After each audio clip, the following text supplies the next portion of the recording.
Cinquième partie, jouée sur un standard avec des 2/5 majeurs et des 2/5 mineurs. Le morceau qu'on va étudier maintenant, c'est Softly as in Morning Sunrise.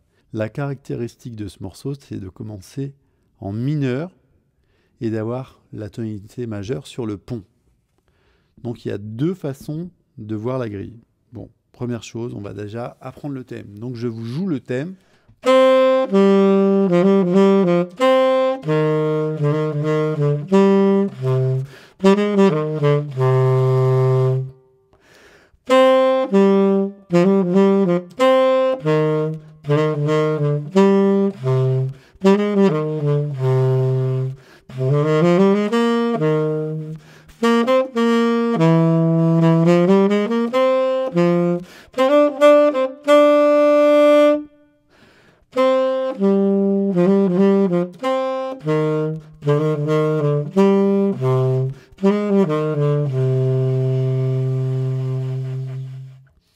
Voilà, vous pouvez vraiment apprendre ce thème en 5 minutes puisque les A, c'est pratiquement tous les mêmes.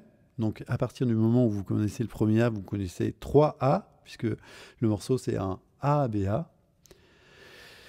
Et le B, bon, bah, on passe sur une autre mélodie, mais bon, c'est assez rapide à apprendre.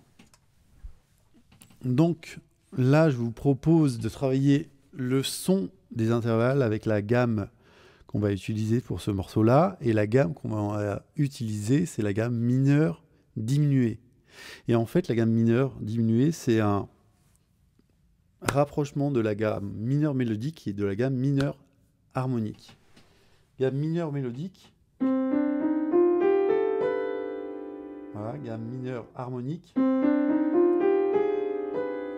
Ok. La différence, c'est la sixte majeure ou sixte mineure pour la gamme mineure harmonique. Donc on va jouer les deux sixtes dans la même gamme. Voilà. Et ça, c'est vraiment magique parce que ça va nous permettre d'avoir une gamme pour jouer tout le morceau. Enfin, surtout sur les A, parce que sur le B, on passe en majeur. Alors, on va travailler déjà le son des intervalles de la gamme mineure diminuée.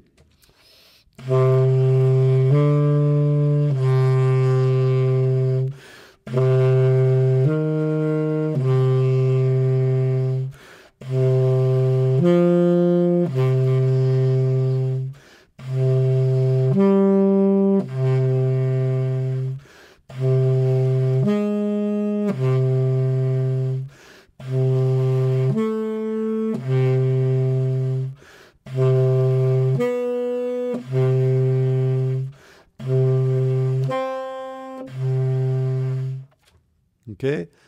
Maintenant un peu plus rapidement.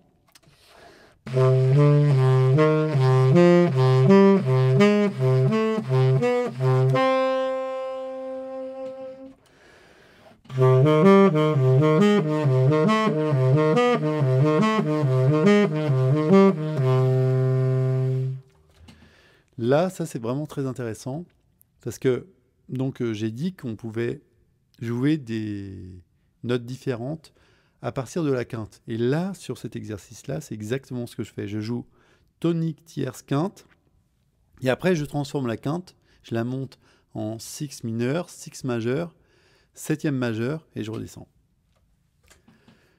La grille du morceau, si on veut l'analyser en degrés, donc on est dans un monde en fait en majeur, et à l'intérieur du majeur, on a les mineurs.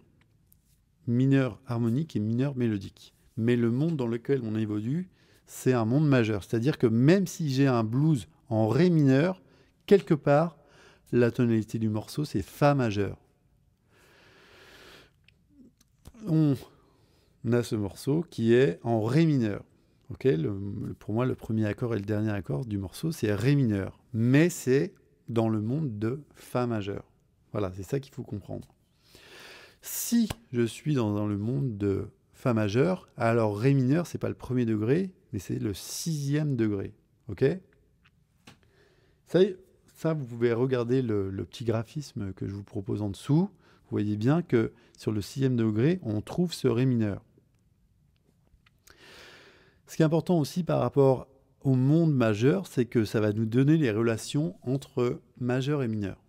Voilà, c'est pour ça, au bout d'un moment, vous comprendrez facilement ces relations. De toute façon, la première chose que vous devez apprendre, c'est à identifier une gamme majeure et son relatif mineur. Donc Fa majeur, relatif mineur, c'est Ré mineur. Alors si j'ai mon 6e degré qui commence le morceau, moi je ne vais pas compter les degrés, je vais pas lire ma grille en comptant 6, 3, 7, 6, 2, non, non, je vais faire au plus simple. Et en fait, là, je vois que sur les A, l'accord le plus important, c'est Ré mineur. Donc, je décide que mon Ré mineur, c'est un 1er degré. Et en fait, ça l'est. Mais dans le monde du majeur. Le majeur, c'est un monde, et à l'intérieur, il y a le monde mineur. C'est en fait 2 mondes qui se côtoient. Donc, pour moi, la grille, là, ça va être très simple. 1er degré, 2, 5, 1er degré, 2, 5, 1, 2, 5, 1. Voilà.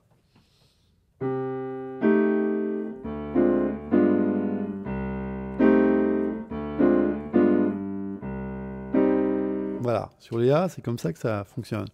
Donc je sais que 2, 5 égale 5, et c'est aussi valable en mineur. Donc ma grille, finalement, à retenir, ça va être ultra simple.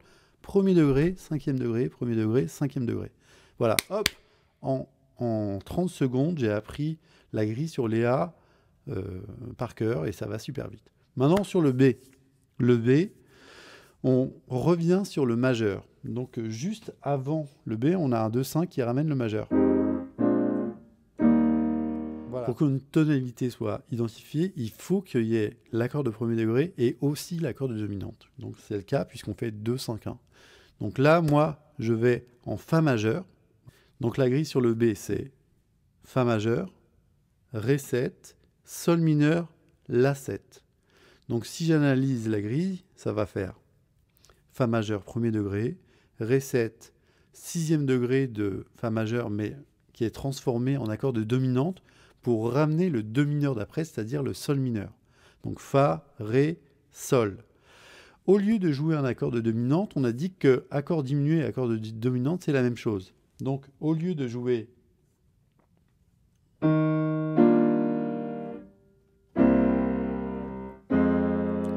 moi je décide de faire un autre mouvement d'accord, et c'est pour ça que j'utilise le diminué. Voilà. Généralement, on utilise les accords diminués pour mettre en valeur la note de la mélodie et changer le mouvement de basse.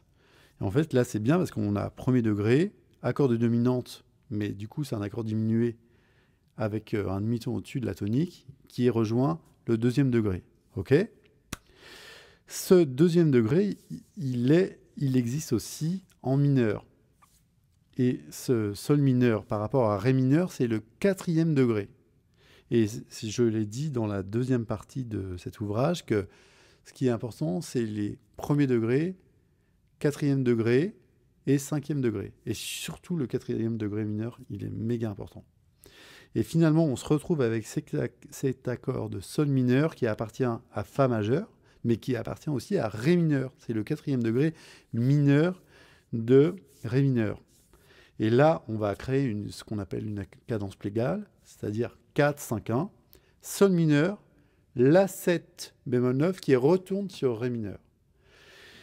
Et là, ça c'est vraiment un super exemple pour voir comment passer du majeur et retourner sur le mineur. Fa majeur, Fa dièse diminué qui va sur Sol mineur. Sol mineur, c'est un accord qui appartient aux 2 gammes, à Fa majeur et à Ré mineur. Et La 7, c'est le 5e degré de Ré mineur. Donc là, on a vraiment une cadence parfaite finalement. Enfin, c'est une cadence plagale, pardon. Mais c'est une cadence qui est nickel, on va dire, pour retourner sur le mineur. Pour savoir quelle gamme jouer sur chaque accord, alors je vais me servir de mes connaissances que j'ai vues dans le 2e chapitre. Je vais me servir de mes connaissances par rapport aux phrases de référence. Un accord mineur, c'est tonique jusqu'à la quinte. un accord 7 bémol 9, ben, on commence par la bémol 9. Ok. Ensuite, il y a un accord de dominante qui va sur le pont. 2 mesures de premier degré pour le pont. Un accord diminué qui a un accord de dominante sur les 2 mesures suivantes. Un accord mineur sur les 2 mesures suivantes. Et un accord 7 bémol 9 sur les 2 mesures suivantes. Voilà. Donc si vous connaissez les phrases de référence, là vous pouvez tout de suite jouer la grille. Donc maintenant on y va, on va jouer les phrases de référence. Et vous verrez qu'il y a des alternatives des fois pour jouer les phrases de référence.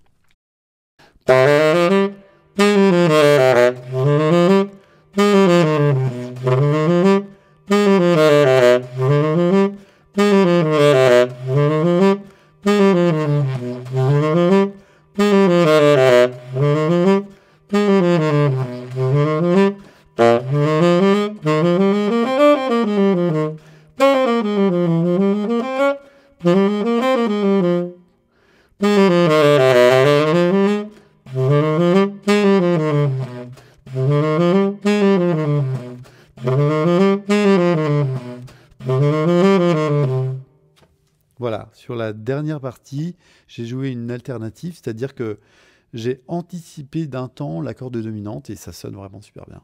Et de toute façon, par rapport à tout le travail qu'on fait, le plus important, c'est de se laisser guider par son oreille. L'oreille a toujours raison.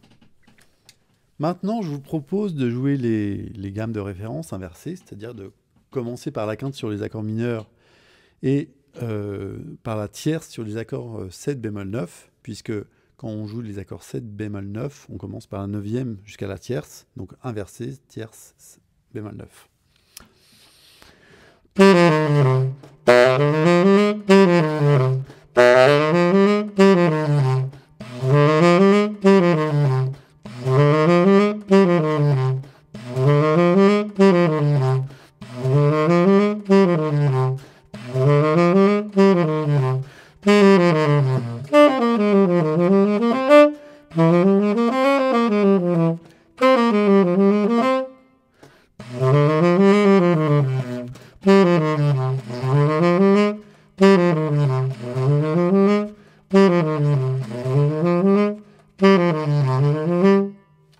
Voilà, ce genre d'exercice, c'est bien de le faire en boucle pour bien s'habituer à entendre les couleurs, à retenir aussi le nom des notes de chaque gamme qu'on utilise. Et le fait de répéter comme ça ces phrases-là, ça nous permet de bien entendre la structure du morceau. Mais ça, encore une fois, c'est sur le long terme. Maintenant, créer des phrases à partir des phrases de référence. Donc, toujours le même principe, je commence avec la phrase de référence et je transforme la fin de la phrase. La plupart du temps, soit je joue des notes conjointes, soit je joue des arpèges. Ou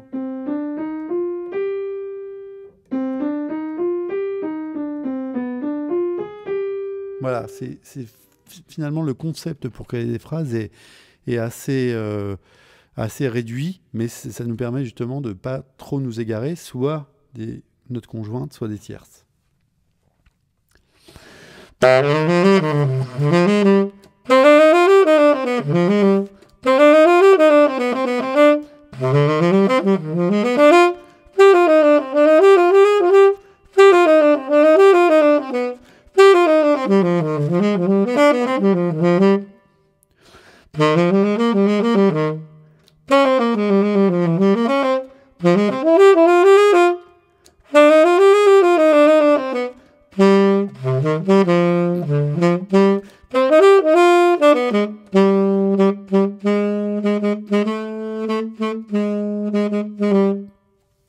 Voilà. Il y a une fois où j'ai utilisé une phrase de référence où j'ai continué la phrase, j'ai fait 3 mesures.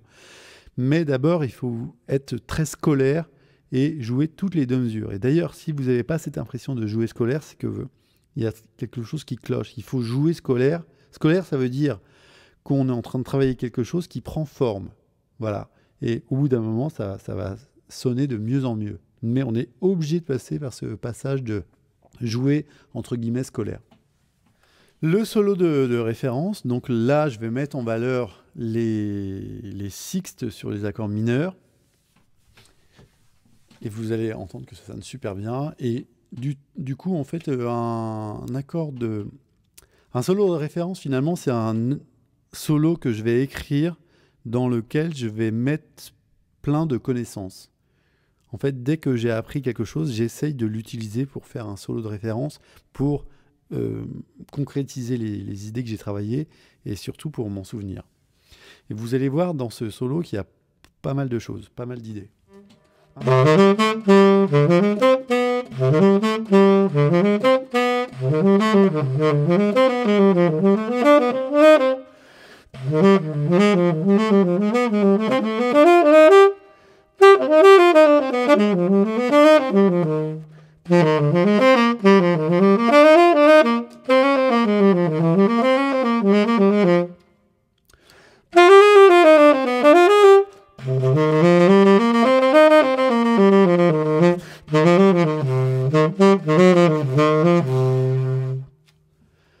Vous avez remarqué aussi que je travaille souvent en liant les notes. Parce que pour moi, quand on travaille l'harmonie, il ne faut pas d'autres éléments.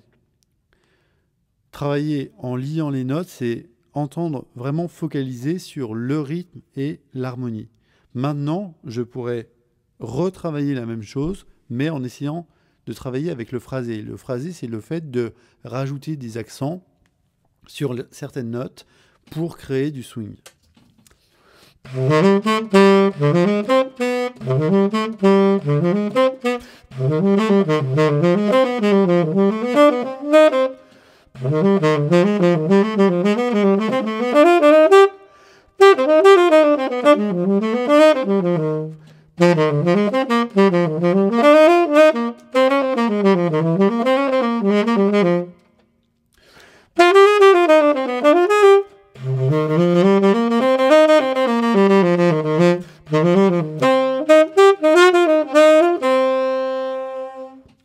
Voilà. Moi, je pense que c'est bien de travailler de façon harmonique, donc en liant les notes, et après, de rejouer plus ou moins les mêmes choses avec le phrasé. Et je sais que sur le Jazz Guide, il y a un chapitre qui est dédié au phrasé. Donc à partir de ce moment-là, apprendre les standards, travailler les sons, les intervalles, travailler sur les tonalités, les tons relatifs, mémoriser les grilles en degrés, c'est important. Réviser les gammes que vous utilisez dans le morceau que vous êtes en train de travailler. Ça ne sert à rien, par exemple, de travailler les gammes majeures dans tous les tons si vous travaillez un morceau en Do ou en Fa. Essayez vraiment de travailler sur les gammes qui correspondent au morceau que vous allez jouer. Alors, vous pouvez aussi travailler plein de thèmes à partir de maintenant. Sony, Mr. PC, Worksong, Solar, Saint Thomas, Yesterday, Summertime, Besame Mucho. Et j'en passe, et des meilleurs. Et le meilleur d'ailleurs, c'est The League Blues. La meilleure phrase pour le meilleur blues mineur.